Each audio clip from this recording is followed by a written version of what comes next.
La semana pasada estuvieron trabajando con los verbos modales y vieron un poco de los verbos semimodales. Me gustaría que en esta clase los repasemos y los comparemos para que nos quede un poco más claro cuál es la diferencia entre ambos y también cuáles son las similitudes. Para eso vamos a tener en cuenta dos aspectos: the use, el uso, para qué los utilizamos, ¿sí? And the form, la forma o la estructura, que es cómo se conjugan en una oración o cómo se utilizan en una oración, ¿sí?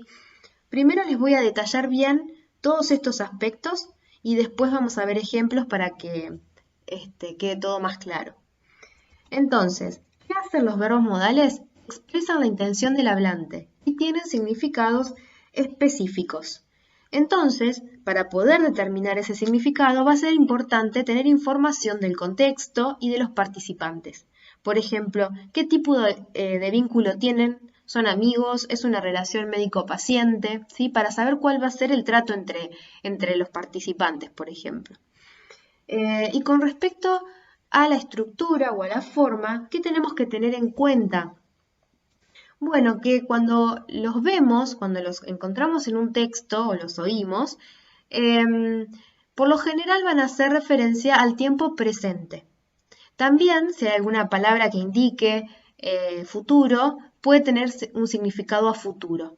¿Sí? Estas son las únicas posibilidades, por lo general, que encontramos en los modales.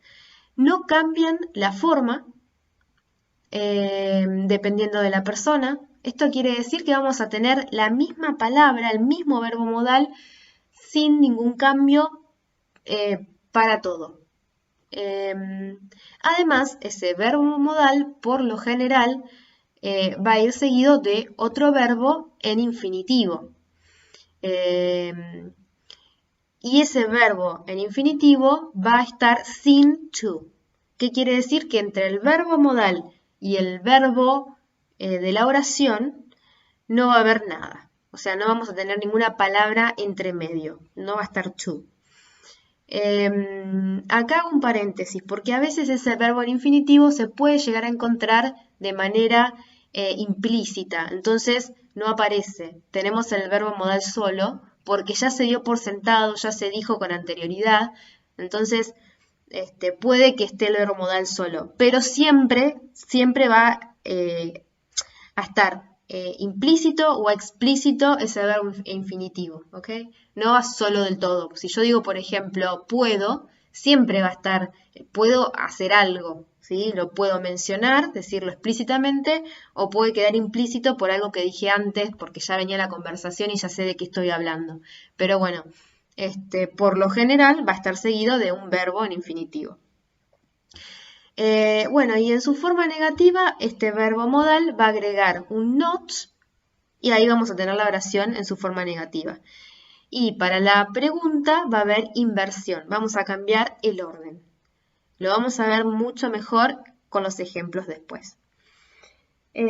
Ahora, ¿qué pasa con los verbos semimodales? O mejor dicho, ¿por qué los llamamos semimodales? Porque van a compartir algunas características con los verbos modales, sobre todo lo relacionado con el uso, pero en su forma se van a comportar de manera diferente, ¿sí? Entonces, como dijimos, los verbos semimodales también van a expresar la intención del hablante y también tienen significados específicos, ¿sí? Pero en lo que respecta a su forma, hay diferencias. Okay. Van a poder ser conjugados en todos los tiempos. En realidad no es que van a poder, se deben conjugar en el tiempo correspondiente, ¿sí? Pero a diferencia de los modales, no van a utilizarse solamente en tiempo presente, con algún significado también a futuro, sino que pueden encontrarse en todos los tiempos, pasado, presente, futuro, y de cada uno de los tiempos en todas sus formas, que bueno, hasta ahora nosotros hemos visto el presente simple, pero está bueno saberlo. Además, a lo largo de las cursadas, de los niveles, van a ir aprendiendo muchos más tiempos, entonces está bueno saber que estos verbos semimodales se van a encontrar en esos tiempos que van a aprender también a futuro. A diferencia de los verbos modales, los semimodales sí cambian la forma dependiendo de la persona. A diferencia de los modales, también el infinitivo va a estar antecedido, por to. Entonces, entre el modal y entre el infinitivo vamos a tener la palabra to. Para la negación y para la pregunta vamos a necesitar un auxiliar con el tiempo correspondiente. Hasta ahora vimos los auxiliares del presente simple, el do o el does, o el don't o el doesn't. Bueno, esos van a ser necesarios en el caso de los semimodales. Entonces, en definitiva, en resumen, los semimodales se van a comportar como un verbo común, como los verbos que vimos para el presente simple. Bueno, y antes de seguir con ejemplos específicos, me gustaría detenerme un poco en el significado o en el uso que le damos a cada modal. Y hice como una lista, una compilación de verbos modales y semimodales. Seguramente falte alguno, pero bueno, es importante saber tenerlos a mano y ver qué quiere decir cada uno.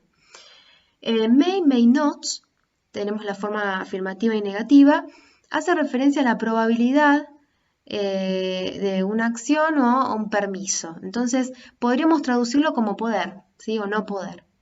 Might o might not es la probabilidad, pero más remota. Will o will not, siempre que veamos will, vamos a saber que se está hablando del futuro. Se lo utiliza para predecir, ¿sí? Para las predicciones por que algo sí suceda o no. Y también se lo puede encontrar como una oferta, cuando alguien se ofrece a hacer algo, o una decisión, sobre todo las decisiones que se toman en el momento, sin pensar mucho. No tiene traducción en sí, porque al ser futuro se le agrega el verbo, digamos. I will go, podría decir iré, ¿no? Después vamos a ver igual. Should or should not es para dar un consejo o una sugerencia para hacer o no hacer algo. Entonces podría ser el deberías o el no deberías, la traducción. Would or would not también hace referencia a la potencialidad de una acción del verbo, ¿no? Tampoco tiene una traducción como una palabra, sino como un sufijo al final del verbo, que sería el iría nuestro. Por ejemplo, iría, I would go, estudiaría, I would study, ¿sí? Tenemos la palabra, nosotros en español tenemos una partícula, un sufijo. Could or could not podría o no podría, entonces también significa posibilidad o probabilidad. También, ojo, could es el pasado de can, que es pude. Entonces, por eso mismo necesitamos ver el contexto para saber si cuando se está hablando o las oraciones que tenemos en un texto hacen referencia al pasado o a una posibilidad, ¿sí? Que son cosas diferentes. Can tiene varios significados. Lo mismo sucede en español. Can es poder, entonces cuando decimos poder hacemos referencia a la habilidad que tenemos de hacer algo o a si es posible o no, la posibilidad, y a un permiso, ¿no? que podemos tener. La negación es cannot, esa es la forma completa, o se puede usar la contracción can't, y que, bueno, significa ausencia de habilidad o de posibilidad, o prohibición, ¿sí? Cuando algo no lo puedo hacer porque está prohibido. Must es deber, y bueno, significa obligación o también necesidad, cuando algo es muy necesario. Y must not, la forma negativa, o mustn't, que es la contracción, significa prohibición, o sea, no debo. Ahora, ¿qué pasa con los semimodales? Vamos a ver algunos ejemplos. Como verán, todos están seguidos de to. ¿Ven? Todos terminan con to. Esa es una de las diferencias, ¿sí?, con los modales. Tenemos have to, que tiene el mismo significado que must, es una obligación, pero a veces la obligación hace referencia a algo más externo, como una regla o una ley que se impone desde la afuera, y no tanto como un debo o tengo que más interno, más de nuestra moral, ¿sí?, podría decirse. También tiene significado de necesidad, cuando algo es muy necesario. La forma negativa, not have to, significa ausencia de obligación o de la necesidad. O sea, cuando tenemos una opción, cuando algo no es obligatorio, podemos hacer lo que queremos. Acá recuerden que los semimodales se conjugan, ¿sí? Y para una forma negativa vamos a necesitar un auxiliar. O sea, not have to no alcanza, porque ahí no está conjugado. Con los ejemplos lo vamos a ver mejor. Need to significa necesidad, necesito. Not need to, no necesito, ausencia de necesidad. Y ought to, o ought not to, tiene un asterisco por dos motivos. Bueno, porque si bien tiene to, está seguido de to, no se usa con un auxiliar, o sea, se comporta más como un verbo modal que como un verbo semimodal, porque no cambia, siempre va a ser ought to, y en su forma negativa va a ser ought not to. Y significa consejo o sugerencia, al igual que should, ¿sí? Podríamos decir que son sinónimos. Podría ser un poquito más formal, pero son sinónimos. Entonces está del lado de los semimodales porque tiene to, pero se comporta casi como un verbo modal, excepto por eso, excepto por la preposición. Bueno, vamos a ver unos ejemplos para ver cómo un verbo modal puede cambiar el significado de una oración completo, ¿sí? Cuando la oración que tenemos acá, la idea es de go to the hospital, ir al hospital. Dependiendo del verbo modal que usemos, el significado va a cambiar, ¿sí? Entonces yo puedo decir you may go to the hospital, que dijimos que era probabilidad o permiso, entonces puedes ir al hospital. You might go to the hospital, es probable que vayas al hospital. You will go to the hospital, es una predicción, o también puede ser una decisión, no sé, puede ser una pareja, una madre que le dice al hijo, you will go to the hospital, vas a ir porque te noto algo raro, noto que pasa algo, vas. You should o you ought to go to the hospital, deberías ir al hospital, si es una recomendación, un consejo. You would go to the hospital, irías al hospital. Si tuvieses un problema, you would go to the hospital. You could go to the hospital, podrías ir al hospital, ¿sí? You can o you cannot, podés ir al hospital porque tenés los medios para hacerlo, tenés el auto, por ejemplo, si te queda lejos, o you cannot, también puede ser que no puedas porque no es posible, o que no puedas porque está prohibido. Por ejemplo, hoy en día con el tema del coronavirus, se podría decir, bueno, si no presentas algún cuadro importante, bueno, no, está prohibido. Es una situación hipotética, ¿no? Pero bueno, para que vean cómo se puede ir usando ese significado. You must go to the hospital puede ser, es una obligación, tenés que ir si te pasa tal cosa, o es muy necesario. Recuerden que dependiendo del contexto, el significado. O you must not, nuevamente prohibición. Y ven qué pasa con have to y need to, que los incluí ahí para que vean que necesitamos el auxiliar. Entonces, con you, el auxiliar es don't. Y ahí decimos, you don't have to go to the hospital. ¿Y qué quiere decir eso? Que no es necesario, no necesitas, no tenés que ir al hospital.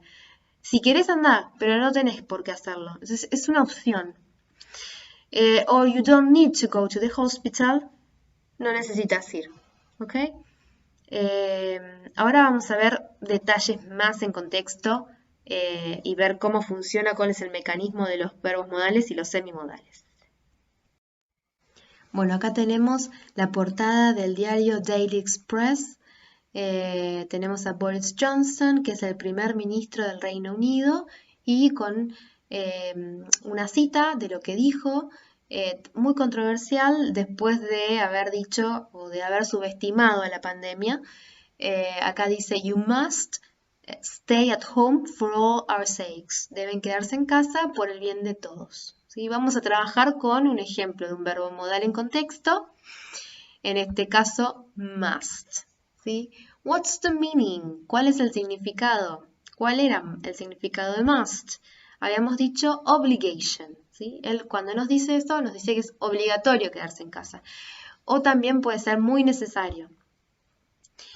El tense, cuando nos habla, ¿a qué tiempo hace referencia? ¿Presente? ¿Futuro? Bueno, en este caso, ambas opciones son válidas, porque en realidad nos tenemos que quedar en casa hasta que nos autoricen, hasta el fin de la cuarentena, ¿sí? Entonces, si bien la oración puede tener una estructura en presente, también tiene un significado a futuro, ¿sí? Bien, ¿qué pasa si a esa oración le cambio el sujeto? Si en vez de decir you, digo she o he, ¿sí? ¿Qué pasa con ese verbo modal? ¿Queda igual? ¿No queda igual? ¿Hay que hacerle alguna modificación? Bueno, habíamos dicho que los verbos modales no cambian, siempre tienen la misma forma para todas las personas. Por lo tanto, la opción correcta es she must, ¿sí? Seguido de un verbo en infinitivo. ¿Y qué pasa con esta oración? I must to stay at home. ¿Está bien? ¿Está mal? ¿Qué les parece? Bueno, hay algo que le sobra, hay algo que hace que esté mal, que es ese to entre medio del verbo modal y el infinitivo. ¿Por qué? Porque precisamente los verbos modales no están seguidos de un verbo en infinitivo con to. Entonces ese to se borra, ¿sí? Se corrige, se saca. I must stay at home. Debo quedarme en casa. ¿Ok? Sigamos. ¿Cuál es la forma negativa? Si yo quiero decir lo mismo pero en su forma negativa, ¿qué modificación tengo que hacer? Bueno, habíamos dicho que hay que agregarle el not al verbo modal. Entonces, ¿cómo nos quedaría? Así. I must not stay outside. O también su forma contraída, I mustn't stay outside. No debo quedarme afuera, ¿sí? O no debo salir, no debo, ¿ok? Bien. Ojo. ¿Por qué? Por el significado. Al negar este verbo modal must, cambia el significado y hacemos referencia a la prohibición, ¿sí? Good. Y, por último, ¿qué pasa con la pregunta? ¿Cómo formulo la pregunta? ¿Cómo puedo decir esto o cómo puedo utilizar el must en una pregunta? Tenemos que recordar que al ser verbo modal necesitamos inversion, una inversión, cambiar el orden de las palabras. Para una pregunta vamos a poner el verbo must adelante y el sujeto en segundo lugar. Acá tenemos un ejemplo. Must I wear a facial mask? ¿Debo usar una máscara? ¿Sí? Must I wear a facial mask? Un barbijo, ¿ok? ¿Debo usar un barbijo? Si fuese la oración en afirmativo, diría I must wear a facial mask. Debo usar un barbijo, ¿ok? Cambia el orden de las dos primeras palabras, del modal y del sujeto. Bien. Acá tenemos otro ejemplo en contexto.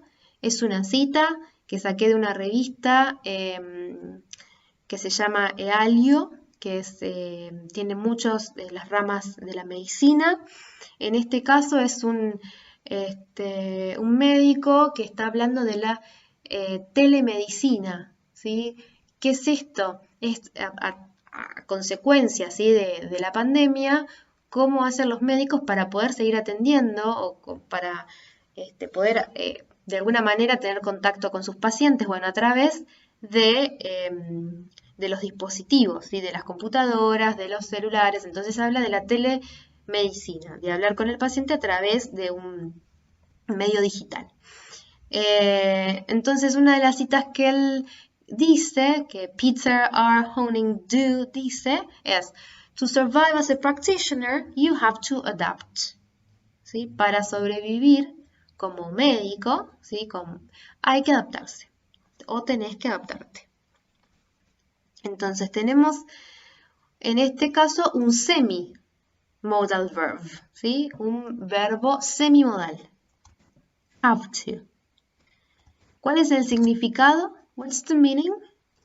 Have to? Well, puede ser una necesidad en este caso, ¿sí? Necesitamos adaptarnos. Es muy necesario, es muy importante que nos adaptemos. ¿Cuál es el tiempo de esta oración? You have to adapt. Bueno, en este caso es tiempo presente, ¿sí? Pero eso no significa que yo no pueda poner esta oración, no la pueda conjugar en otros tiempos, ¿sí? Pues, a medida que aprendan las distintas conjugaciones van a saber que ese have se va a poder conjugar en pasado, en presente, en futuro, ¿ok? Bien. Si yo cambio el sujeto, en vez de decir you have to, digo she, ¿qué pasa con ese verbo semimodal? Vamos a tener que hacer las modificaciones necesarias. She has to. Dijimos que she era la tercera persona del singular y todos los verbos en presente, simple, con he, she, it, se deben agregar una S. Por eso decimos has to, ¿ok? Como ven, el to está bien. A diferencia de los modales que no iban seguidos de to, en este caso sí necesitamos el to.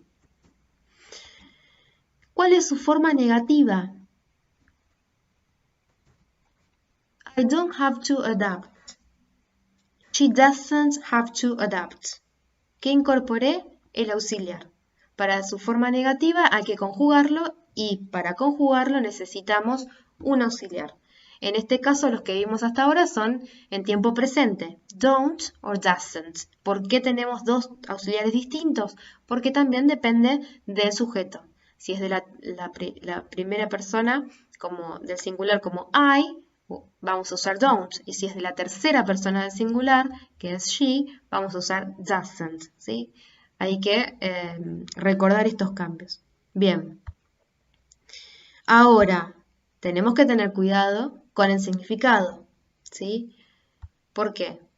Porque cuando digo I don't have to adapt, o she doesn't have to adapt, la forma negativa quiere decir lack of necessity o lack of obligation, ¿sí? Es falta de necesidad, no es necesario hacerlo. También puede significar que no es obligatorio, es opcional, ¿sí? Uno puede elegir. ¿Ven? En su forma negativa cambia un poco el significado. Y por último, la pregunta, the question. ¿Cómo hacemos para formular una pregunta? Si en su forma negativa usamos un auxiliar, eso quiere decir que en la pregunta también lo vamos a hacer, ¿ok? Entonces, ¿cuál es? Do I have to adapt? Does he or does she have to adapt? ¿Ven? Dependiendo del sujeto, el auxiliar que vamos a utilizar. Entonces, en definitiva, en resumen, como dije con anterioridad, el verbo semimodal se va a comportar como un verbo de los comunes que vimos con el presente simple. Bueno, ahora sí vamos a empezar a trabajar con el tema de esta clase. Vocabulary, the inner body, circulation and the heart. Vocabulario, el cuerpo interno, la circulación y el corazón. Vamos a leer la primera consigna.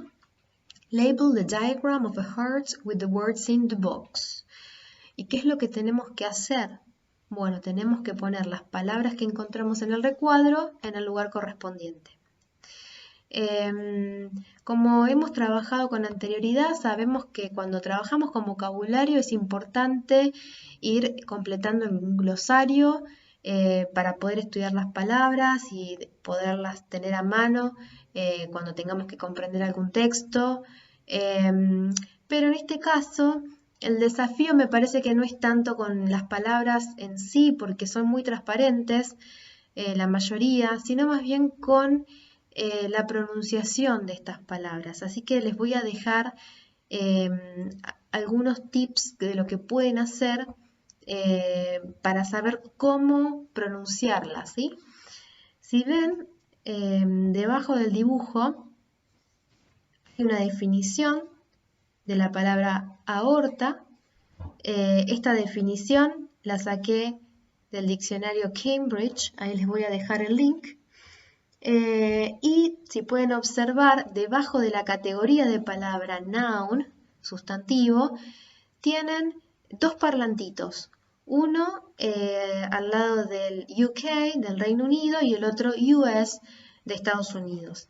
Ahí tienen las dos pronunciaciones para esa palabra dependiendo del país.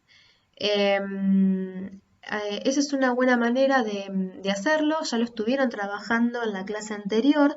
Y otra manera de hacerlo también, acá les dejo otro link, es How You Say, que es un diccionario específicamente para saber la pronunciación de las palabras. No tiene definiciones, ustedes entran, tipean la palabra que quieren pronunciar y bueno, van a tener, a veces tienen una forma de pronunciarlo, una grabación o tienen varias, ¿sí? Pero es exclusivamente para la pronunciación. Bueno, se las voy a leer a las palabras del recuadro y después los voy a dejar para que completen ustedes la actividad. Entonces, tenemos aorta, left atrium, left ventricle, pulmonary artery, pulmonary vein, right atrium, right ventricle, and vena cava. ¿Ok? Bien, ven que es un poquito diferente al español. Bueno, sigamos. Bueno, y vamos a leer el punto número 2. Read and match the headlines to the paragraph. ¿Qué tenemos que hacer? Acá aprovecho para recordarles que interpretar las consignas es tan importante como interpretar los textos y que de hecho en situación de examen, por ejemplo, no las explicamos porque consideramos la interpretación de estas consignas como parte del examen, ¿sí? Pero bueno, vamos a hacer esta todos juntos. ¿Qué hay que hacer? Hay que leer y unir los títulos con los párrafos. Acá tenemos los 3 títulos que van a encontrar en la página 90 y vamos a detenernos un poquito en estos títulos. Reciclando conocimiento, ¿qué podemos encontrar de lo que hemos visto? ¿Sí? En los 2 primeros casos, por ejemplo, tenemos frases nominales. Vamos a ver la primera, The Chambers of the Heart. Esta es una frase nominal. Y si es una frase nominal, quiere decir que hay un núcleo y que ese núcleo es un sustantivo. En esta frase, ¿cuántos sustantivos hay? 2, ¿sí? Chambers and hearts. ¿Cuál de estos 2 sustantivos es el núcleo? Les voy a dar un segundo para que lo piensen. El que pensó que el núcleo era hearts, porque estaba lo último, está equivocado. Acá el núcleo es chambers. Esa preposición of corta la frase nominal, ¿sí? Y la divide. Entonces tenemos the, que va a ser un premodificador, va a premodificar a chambers, y tenemos postmodificadores, of the hearts, todo eso va a modificar a chambers, ¿sí? ¿Cómo traducimos? Lo vamos a traducir como las cavidades del corazón. Entonces, el núcleo son las cavidades, vamos a hablar de las cavidades, no vamos a hablar del corazón, ¿sí? Bien, en la segunda frase nominal, ¿Cuál es el núcleo? Les doy un segundo también. El que pensó que era flow está en lo cierto. El que pensó que era blood está equivocado. ¿Por qué? En este caso hay dos sustantivos y el último siempre va a ser, si están juntos, el último va a ser el núcleo de la frase nominal. Ojo con flow, porque flow también puede ser un verbo, ¿sí?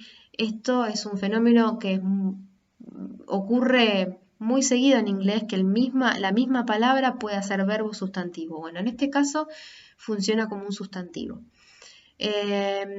Y si tenemos que traducir esta frase nominal, la podríamos traducir como flujo sanguíneo. Y ven que a la traducción ese sustantivo funciona como un adjetivo. En español lo pasamos a adjetivo, de hecho. Es sanguíneo, no sangre, ¿sí? Bien, y por último tenemos una pregunta. What does the heart do? Mi pregunta es, ¿en qué tiempo está? Vemos el auxiliar does, entonces tenemos que saber automáticamente que esta oración está en presente, ¿sí? Presente simple. Además, ese auxiliar nos indica que ese sujeto es una tercera persona del singular, ¿sí? The heart, el corazón. Y si tuviésemos que reemplazar el corazón por un pronombre personal, ¿cuál sería? It. What does it do? What does the heart do? ¿Sí?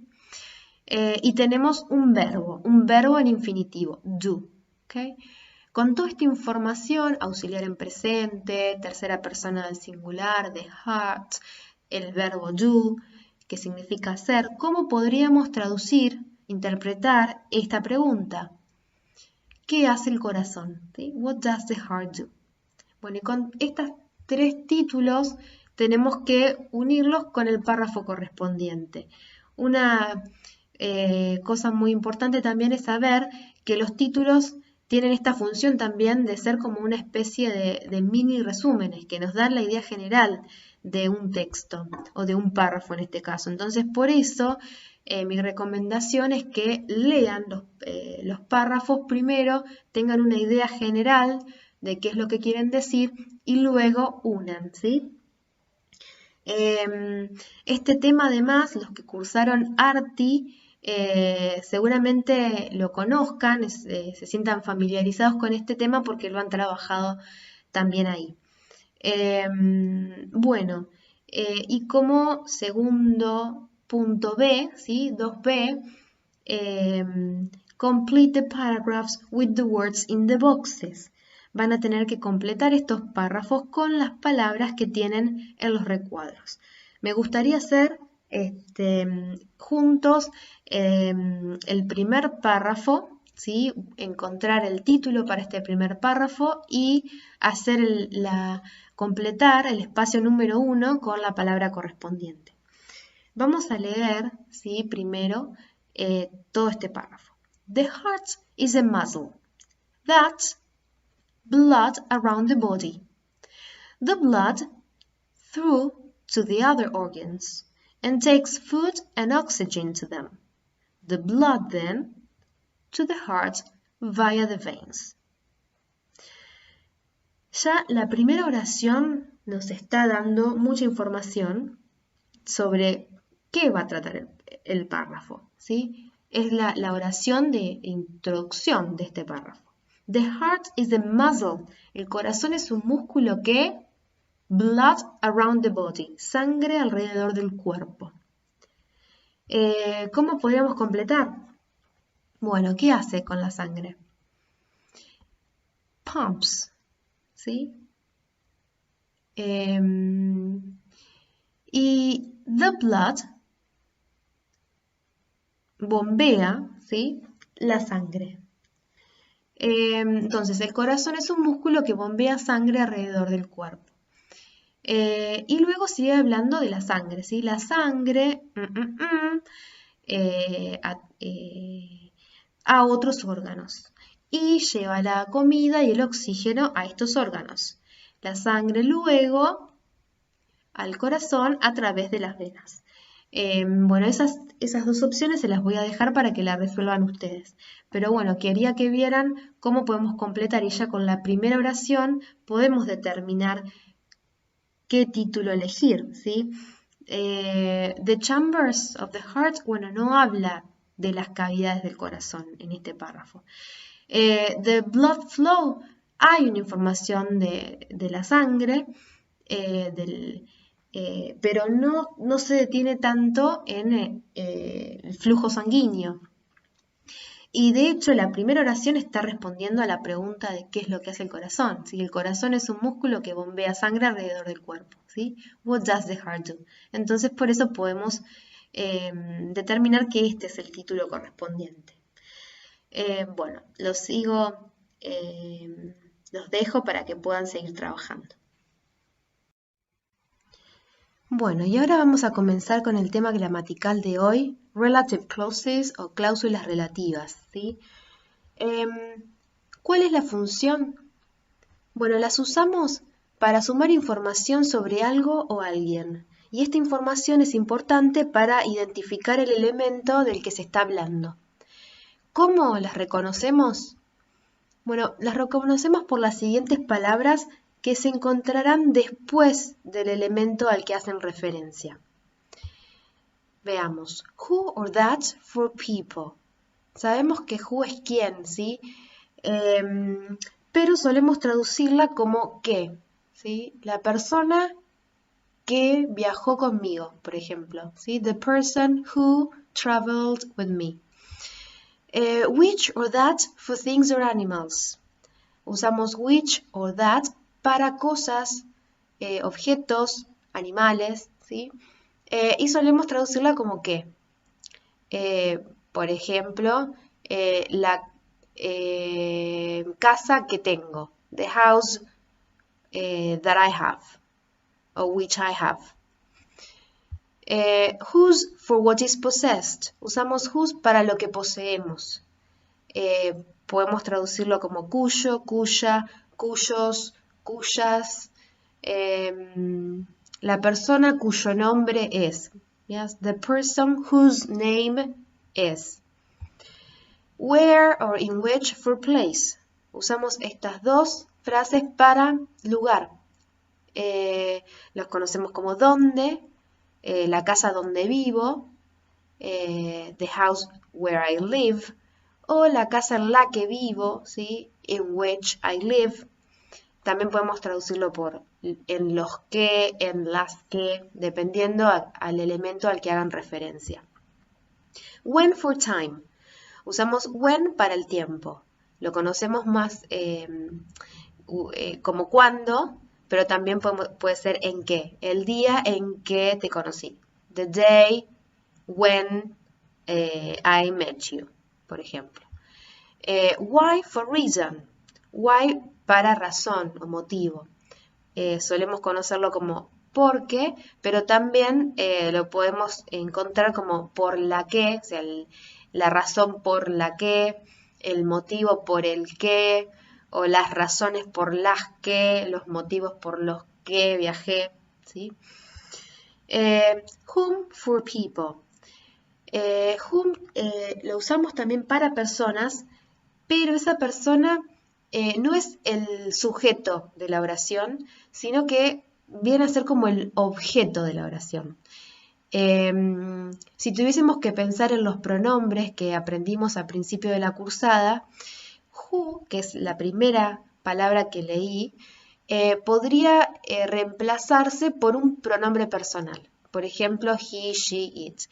Mientras que whom se reemplazaría por un pronombre objetivo, objective pronoun. Habíamos dicho que ejemplos eran him, her, them, ¿sí? ¿Y cómo los reconocemos? Porque por lo general están antecedidos de una preposición, ¿sí? Entonces, por ejemplo, la oración, la persona con quien trabajo, ¿sí? O el médico con quien trabajo, o la médica con quien trabajo, tenemos esa preposición, ¿sí? El sujeto sería yo trabajo con alguien, ¿sí? Con quién sería el objeto, digamos. Pero bueno, saber que existe, ¿sí? Es importante saber que existe, reconocerlo y que cuando lo veamos quiere decir que hace referencia también a una persona. Vamos a ver algunos ejemplos. The artery that begins at the top of the left ventricle is the aorta. La arteria que se origina en la parte superior del ventrículo izquierdo es la aorta. Como verán, tenemos la palabra that que hace referencia a la arteria. La arteria que. Entonces, cuando veamos ese that, sabemos que estamos hablando de la arteria, ¿sí? Que comienza, que se origina, ¿sí? Que se origina, la arteria, ¿ok?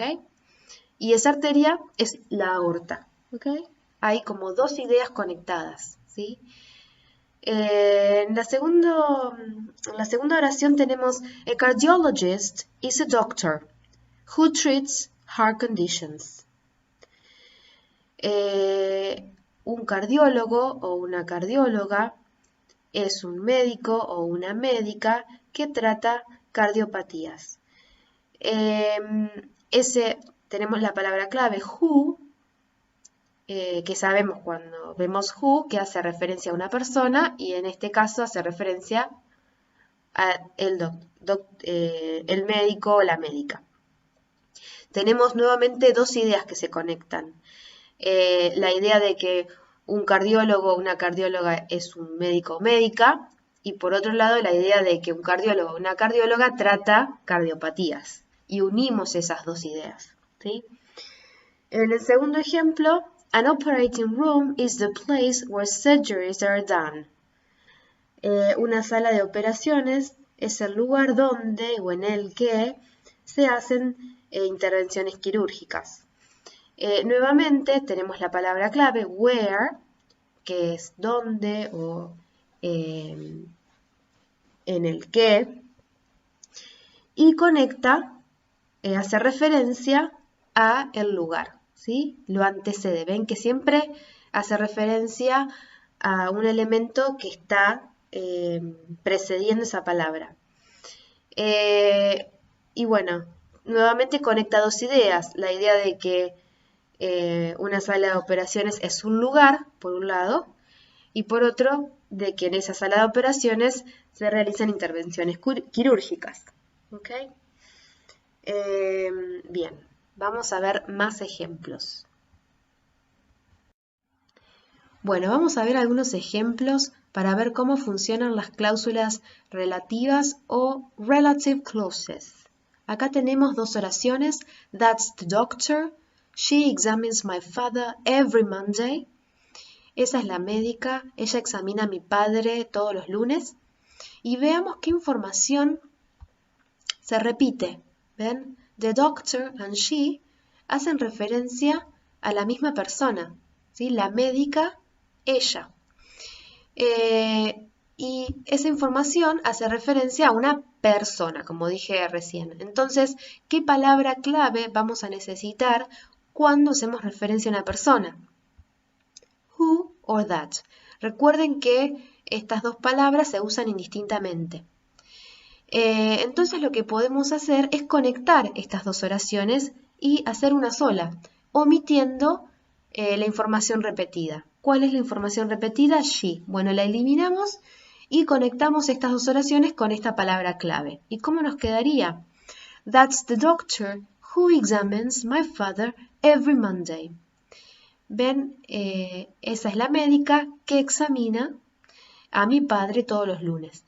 Vean que who hace referencia al elemento que antecede la palabra, ¿sí? The doctor. Vamos a ver otro ejemplo. The painkillers alleviate my headaches. The painkillers are not expensive. Los calmantes me alivian los dolores de cabeza. Los calmantes no son caros. Nuevamente, observemos qué información se repite en ambas oraciones. The painkillers. And the painkillers. ¿Qué tipo de información es? ¿Sí? Thing or object. Una cosa, un objeto. Entonces, ¿qué palabra clave usábamos cuando hacíamos referencia a una cosa o un objeto? Which o that. En este caso, nuevamente, recuerden que los usamos de manera indistinta. Entonces, para poder unificar esta información en una sola oración, tenemos que eliminar la palabra o la información repetida, mejor dicho. ¿Y cómo nos quedaría la oración? The painkillers which alleviate my headaches are not expensive. Los calmantes que me alivian los dolores de cabeza no son caros. ¿Ven? Tenemos la palabra clave which, que hace referencia a the painkillers, a objetos, de un objeto. Ok, sigamos. Bueno, acá tenemos una pregunta. ¿Con cuál de estos pronombres relativos completarías la siguiente definición? ¿Qué es un pronombre relativo? Bueno, es una de estas palabras claves que vimos en las diapositivas anteriores, ¿sí? Vamos a ver cómo podríamos conectar estas ideas en la definición que tenemos acá. The digestive system is a group of organs work together to convert food into energy and nutrients. Vamos a ver primero la idea de esta oración. El sistema digestivo es un grupo de órganos, trabajan juntos para convertir el alimento en energía y nutrientes. ¿Con qué palabra podemos conectar? Pensemos siempre en el elemento que se encuentra antes de la palabra clave, ¿sí? Porque esa palabra clave, ese pronombre relativo, va a hacer referencia a ese elemento que está con anterioridad. Entonces, acá tenemos a group of organs, un grupo de órganos. No es una persona, no es un lugar, no es tiempo. Entonces, sabemos que es una cosa. ¿Qué palabra usamos para referirnos a cosas? Vamos a completar. Which or that. Entonces podemos decir, the digestive system is a group of organs which work together, ¿sí? Que trabajan juntos, o a group of organs that work together. ¿Sí? Ambas opciones están bien. En español, ven, lo traduciríamos como un grupo de órganos que trabaja, ¿sí? Que trabajan juntos. ¿Ok? Bien, vamos a seguir con la siguiente actividad. El punto 3 dice, identify the reference of the words in bold, then complete the translations. ¿Qué es lo que tenemos que hacer? Identificar la referencia de las palabras que están en negrita y después completar la traducción. Vamos a hacer el punto A juntos y después, bueno, los voy a dejar para que ustedes hagan el resto. Tenemos, the pharynx is a muscular tube that is lined up with a mucous membrane. La faringe es. Bueno, primero y principal tenemos que identificar cuál es la referencia de esa palabra negrita. La palabra negrita que tenemos es that. Y siempre that va a hacer referencia al elemento que está con anterioridad. A muscular tube. ¿Ok? Entonces, ya sabemos que that hace referencia a muscular tube. Ahora tenemos que hacer una traducción. ¿Qué cosas tenemos que tener en cuenta al realizar la traducción? Bueno, recuerden, por ejemplo, las frases nominales, Tenemos, por ejemplo, the pharynx, que ya está traducido ahí. Ahí tenemos una frase nominal, cuyo núcleo es un sustantivo. The pharynx es la faringe. Tenemos otra, a muscular tube. Recuerden que en la frase nominal el núcleo es el sustantivo y cuando hacemos la traducción, si ese sustantivo en inglés está precedido por un adjetivo, ese adjetivo en castellano va a estar luego, ¿sí? Después del sustantivo. Entonces ahí tenemos que hacer un cambio en el orden. Tenemos otra frase nominal al final de la oración, mucous membrane, ¿sí? Nuevamente, ¿cuál es el núcleo de esa frase nominal? Membrane, ¿sí? Mucous es un adjetivo, ¿sí? Que en inglés nuevamente antecede al núcleo, pero cuando lo traducimos va después, ¿sí? Es un premodificador en inglés, pero en español se transforma en un postmodificador. Entonces, vamos a ver cómo nos quedaría la traducción. La faringe es un tubo muscular que está revestido de membrana mucosa. ¿Sí?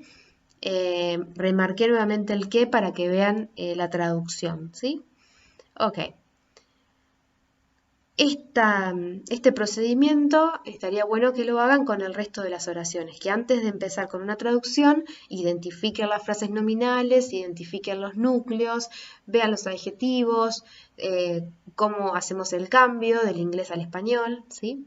Bien, vamos a seguir con el otro punto. Punto 4. Translate the phrases in bold. ¿Qué hay que hacer? Hay que traducir las frases en negrita. Vamos a leer la primera. The heart is a muscle that spreads blood around the body. El corazón hace circular sangre por todo el cuerpo. Bueno, tenemos en negrita una frase nominal, a muscle, y que además está a continuación encontramos that, encontramos esa palabra clave que conecta, ¿sí?, las dos ideas. Bueno, ¿cómo haríamos la traducción? El corazón es un músculo que hace circular sangre por todo el cuerpo. Bueno, la idea es que sigan trabajando de esta manera en las actividades siguientes. Bueno, y en la página 92 llegamos a la práctica final. Vamos a leer la consigna. Repito, recuerden la importancia de interpretar las consignas de manera correcta, ¿sí? Vamos a leerla esta todos juntos. Read the article below. Then match the titles to the paragraphs. There are 2 extra options. ¿Qué es lo que tenemos que hacer? Tenemos que leer el artículo que está a continuación y luego unir esos títulos con los párrafos. Hay 2 opciones de más, ¿sí? Esto es importante, hay 2 opciones que no vamos a usar. Vamos a leer los títulos. A. Smoking and cardiovascular disease. B. Prevention of cardiovascular disease. C. Giving up smoking. What are the real benefits? D. The effects of smoking. Bueno, vamos a ver qué interpretación le podemos dar. Acá tenemos muchas frases nominales, tenemos preguntas que hemos visto, tenemos muchos gerundios, ¿sí? ¿Recuerdan el uso del gerundio como el verbo en función de sustantivo? Vamos a ver. En el primer punto, en A, smoking and cardiovascular disease, tenemos smoking como gerundio que funciona como un sustantivo. Sería como fumar o el fumar, ¿sí? Fumar. Y cardiovascular disease, una frase nominal también. ¿Cuál es el núcleo? El núcleo es el sustantivo, disease, yes. Cardiovascular es un adjetivo, es un premodificador, sería una enfermedad cardiovascular, ¿sí? Fumar y la enfermedad cardiovascular. En la opción B, Prevention of Cardiovascular Disease, también tenemos frases nominales. Acá tenemos, ¿cuál es el núcleo? Tenemos dos sustantivos, pero ¿cuál es el núcleo principal? ¿Cuál es el sustantivo? Prevention and Disease. Pero ¿cuál es el núcleo de esta frase nominal? Bueno, el que pensó en disease está en lo incorrecto. Recuerden que la preposición esa of rompe con la frase nominal ahí, entonces sería una prevención, ese es el sustantivo principal. ¿Prevención de qué? De la enfermedad cardiovascular, ¿sí? Punto C, giving up smoking, what are the real benefits? Bueno, tenemos una frase nominal seguida de una pregunta. Giving up smoking, hay muchas palabras con ing, bueno, esos gerundios. Giving up, les doy acá un tip, funciona como una unidad.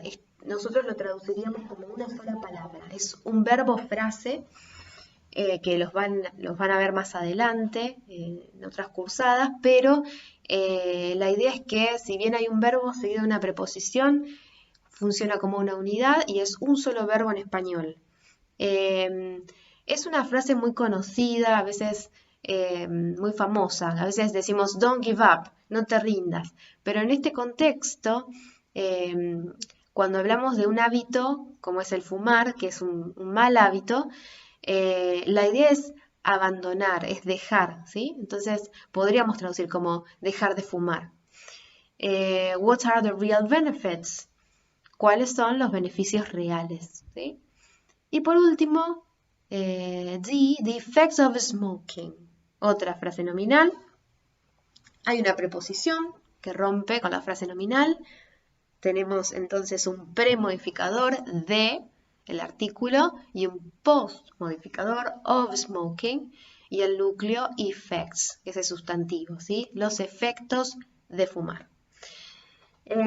Una vez que interpretamos estos títulos, recuerden la función que tienen los títulos y subtítulos. Muchas veces nos ayudan o funcionan como mini resúmenes y nos dan una idea de lo que todo el texto va a tratar, ¿sí? También recuerden la importancia de las imágenes. Cuando leemos un texto y tiene imágenes, seguramente sea lo primero que observemos. Tienen un propósito también, nos ayudan a identificar, por ejemplo, de qué se va a tratar el texto o si hay alguna opinión detrás del texto. También, por ejemplo, acá tenemos cigarrillos apagados, que podemos relacionarlo con esta idea de dejar de fumar.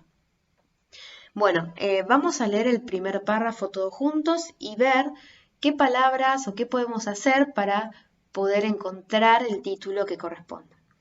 Smoking is a major risk factor for getting cardiovascular, heart, and blood vessels disease.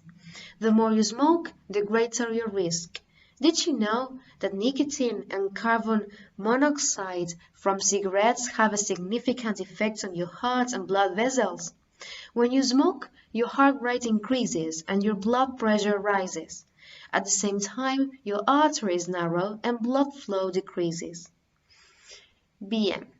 Vamos a ver la primera oración. Smoking is a major risk factor for getting cardiovascular disease. ¿Qué palabras transparentes encontramos? Bueno, smoking, ya la conocemos. Cardiovascular disease, también porque la tradujimos en el título. Heart, corazón, ¿ok? En este punto recuerden también la importancia del uso del diccionario. Recuerden también la importancia de tener un glosario, de ir armando el glosario para tener estas palabras disponibles y para poder estudiarlas y cuando leamos interpretemos más rápido. Tenemos, bueno, una pregunta, una pregunta. Did you know that nicotine and carbon monoxide from cigarettes have a significant effect?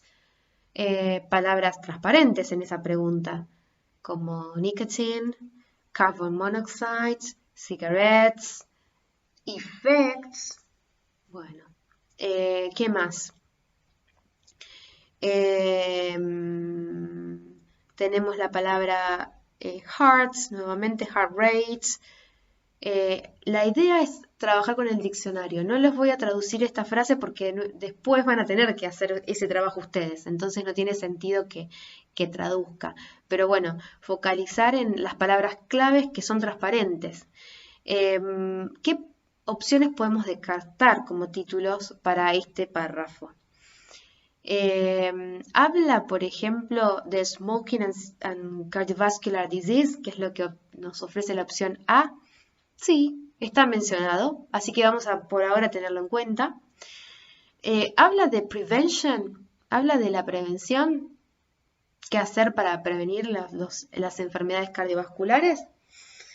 No, no habla en detalle de eso, no está mencionado. Entonces, esta la podríamos descartar. La opción C, ¿habla de dejar de fumar y de los beneficios? No, no vemos beneficios. ¿Habla de la opción D, de los efectos de fumar? Bueno, hay una pregunta donde está mencionada la palabra effects, ¿sí? Entonces esta no la podríamos descartar. Ahora, tendríamos que decidirnos entre la opción A y la opción D. La opción A es más general, es más bien general, y la opción D es más bien específica, apunta a los efectos de fumar. Y creo que, bueno, que en este párrafo la idea es mencionar, luego de esa pregunta que tenemos, menciona qué sucede con el cuerpo, ¿sí? Cuando fumamos. Así que me inclinaría por la opción D, ¿ok? Vamos a The Effects of Smoking. Ok, continuemos. Bueno, y en la página 93 van a tener el punto 2 para resolver también con el mismo texto que venimos trabajando. ¿Qué hay que hacer? Choose the correct answer. Justify your answer with information from the text. Hay que elegir la respuesta correcta y justificar esa respuesta con información del texto. Vamos a trabajar con los dos primeros puntos. Number 1. According to the text, smoking A. Always causes cardiovascular disease. B. Can cause cardiovascular disease. C. Isn't linked to cardiovascular diseases in any way. Según el texto, ¿fumar siempre causa enfermedades cardiovasculares? B.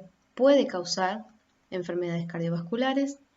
O no está relacionado a las enfermedades cardiovasculares de ninguna manera. Como verán, tenemos una gradualidad, desde el siempre causa al nunca, ¿sí? Al no tiene relación.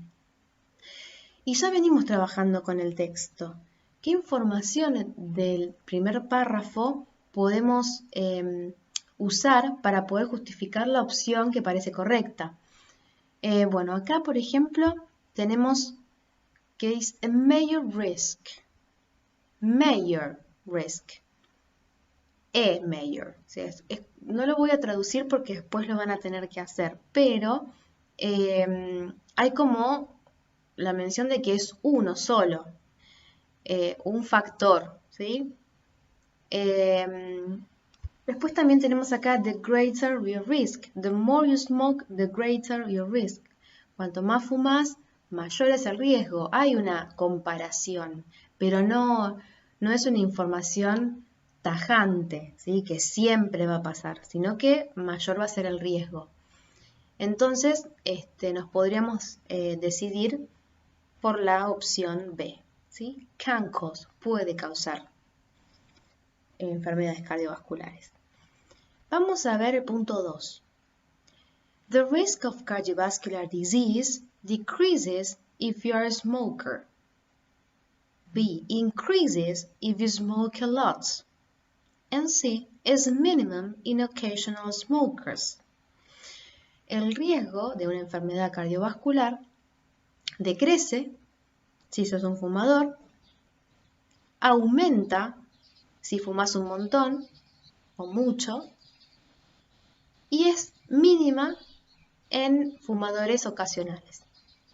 En este caso yo no les voy a dar la opción correcta, pero les voy a decir una que no es. Vamos a continuar leyendo el segundo párrafo, donde vamos a poder encontrar información al respecto. La voy a leer y les voy a indicar una información que podemos tener en cuenta para saber, por ejemplo, o por lo menos que una no está bien, no es la correcta. Your risk of heart disease begins to decrease almost immediately after you stop smoking. In 20 minutes, your blood pressure and heart rate fall to their normal level. In 8 hours, your level of oxygen rises to its normal rate and your carbon dioxide level drops. In 24 hours, your chance of a heart attack starts to go down. In 12 months, your risk of a heart attack falls by more than 50%. After several years, your risk of heart disease could be similar to that of someone who has never smoked at all. Give up smoking. It's never too late. Bien. Acá lo que vemos en el segundo párrafo es información sobre el riesgo y los cambios que se producen, ¿sí?, al dejar de fumar, como grandes rasgos. Y si nos detenemos en las personas, yo acá voy a señalar información que está dirigida al you, ¿sí? Your risk es tu riesgo, ¿yeah? After you stop smoking, cuando vos dejas de fumar. Después también, a continuación, en la última parte, hay una comparación, ¿sí?, de que ese riesgo puede ser similar to that of someone who has never smoked at all. Alguien que nunca ha fumado en su vida, ¿sí?, que nunca ha fumado. Entonces, las personas que se mencionan es un you y es alguien que no ha fumado, pero nunca se menciona un fumador ocasional, por ejemplo. Se menciona la persona que fuma, a la quien está destinada este texto, ¿sí?, y una persona que nunca ha fumado. Entonces, podríamos descartar la opción C. Después dejo para ustedes la actividad para que decidan cuál es la opción correcta, si la A o la B. Bueno, y por último, tenemos el punto 3, Translate the noun phrases underlined in the text. ¿Qué es lo que tenemos que hacer? Traducir las frases nominales que están subrayadas en el texto. Vamos a hacer la primera todos juntos.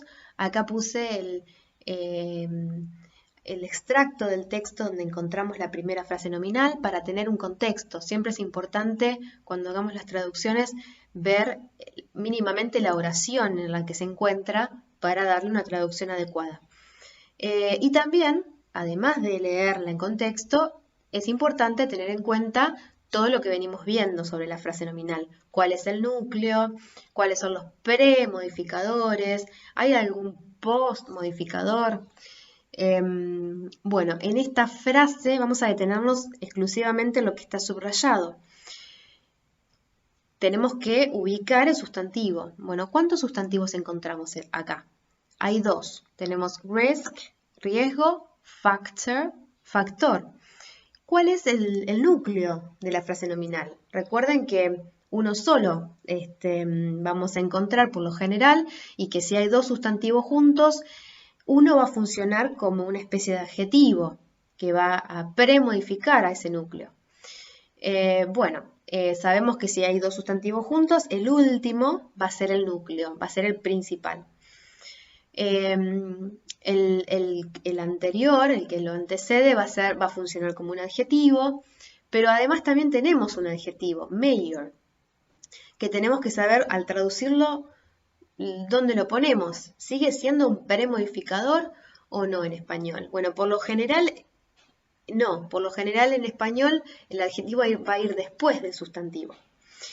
Y también tenemos otro premodificador, es un artículo indefinido, a, que cuando lo traducimos por lo general mantiene el mismo lugar, va a ir al comienzo, tiene que coincidir género con el sustantivo. ¿Esto qué quiere decir? Que si el sustantivo es masculino como factor, ese artículo también tiene que que ser coherente con eso, no puedo decir una factor, ¿ok?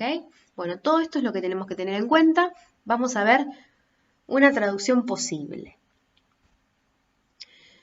Smoking, que es fumar, es un factor de riesgo importante. Ven que el artículo quedó en el mismo lugar, tenemos el núcleo de la frase nominal y después risk, riesgo, lo conectamos con de riesgo, es un factor de riesgo importante, el adjetivo al final.